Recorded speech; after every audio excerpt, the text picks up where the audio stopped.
नमस्कार दोस्तों, PD India YouTube मंच पर आपका हार्दिक स्वागत है। मैं कुमार विवेक।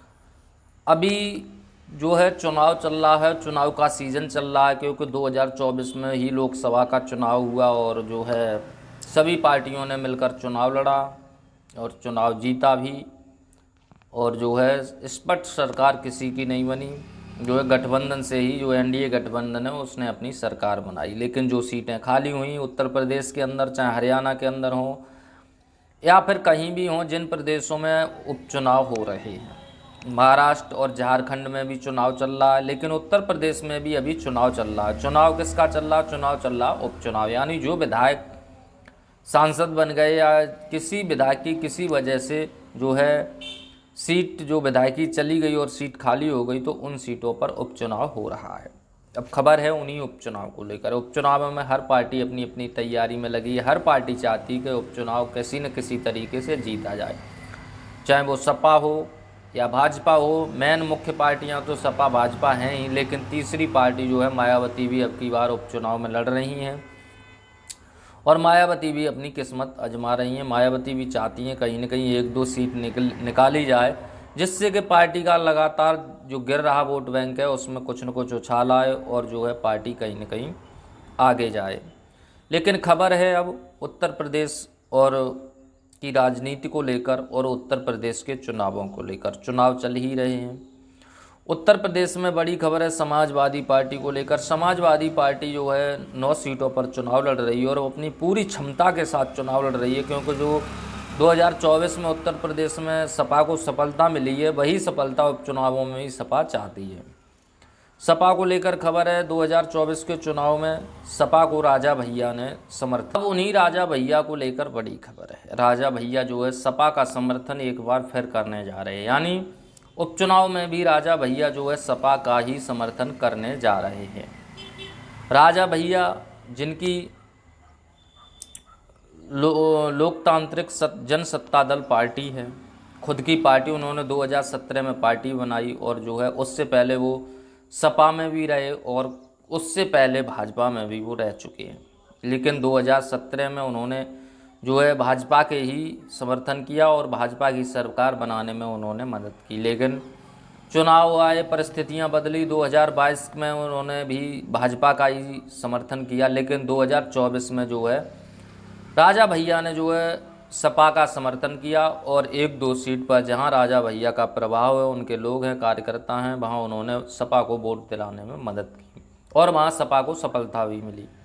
लेकिन अब एक बार फिर राजा भैया को लेकर बड़ी खबर है। राजा भैया जो है एक बार फिर सपा का समर्थन करने जा रहे हैं। राजा भैया सपा का समर्थन करने की इच्छा जता रहे हैं।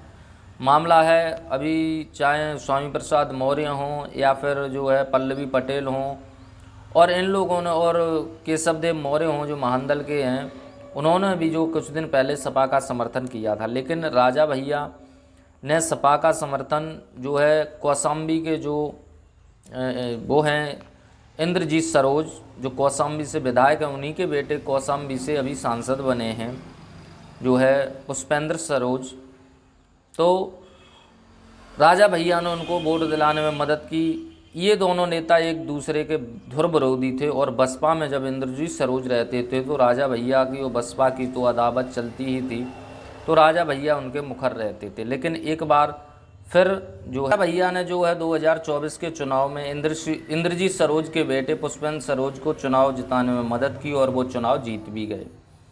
लेकिन अब राजा भैया ने सपा का खुलेआम समर्थन करते हुए उपचुनावों के अंदर खुला समर्थन दिया। हालांकि राजा भैया का कुछ न कुछ राजनीतिक लाभ होगा, वो भी चाहते होंगे कि सपा के साथ 2027 में गठबंधन किया जाए और 4-6 सीटें ले ली जाएं, क्योंकि सपा की सरकार बनती है तो हमें कुछ न कुछ फ़ायदा ही होगा। इसलिए राजा भैया ने जो है सपा का समर्थन किया।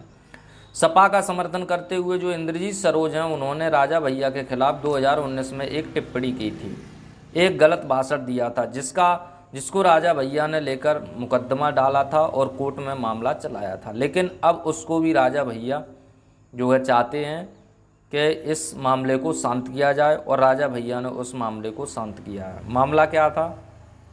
मामला था 2019 के लोकसभा चुनाव का। जब राजा भैया के खिलाफ इंद्रजीत सरोज रहते थे तो उन्होंने कुछ अमर्यादित टिप्पणी जो है राजा भैया के खिलाफ की थी, जिसको लेकर राजा भैया ने कोर्ट में मुकदमा डाला था। उसी मुकदमे को लेकर आज राजा भैया ने अपना मुकदमा वापस ले लिया है और इंद्रजीत सरोज के खिलाफ जो केस डाला था उसको वापस लेते हुए सपा का समर्थन जो है राजा भैया ने किया है और सपा को पूर्ण रूप से समर्थन देने का ऐलान किया। अपने कार्यकर्ताओं नेताओं से कहा है कि वो जाएं और सपा को जिताने में मदद करें।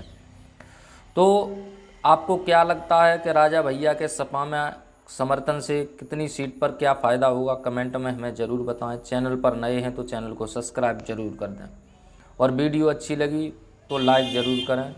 राजा भैया के आने से क्या फ़ायदा होगा ये तो आप भी जानते हैं। हर क्षेत्र में जो है उनके कार्यकर्ता हैं जो ठाकुर वोट है उनको कुछ मानते हैं तो वो राजा भैया को वोट देंगे तो कुछ न कुछ सपा को फ़ायदा होगा ही और ऐसा ही हो।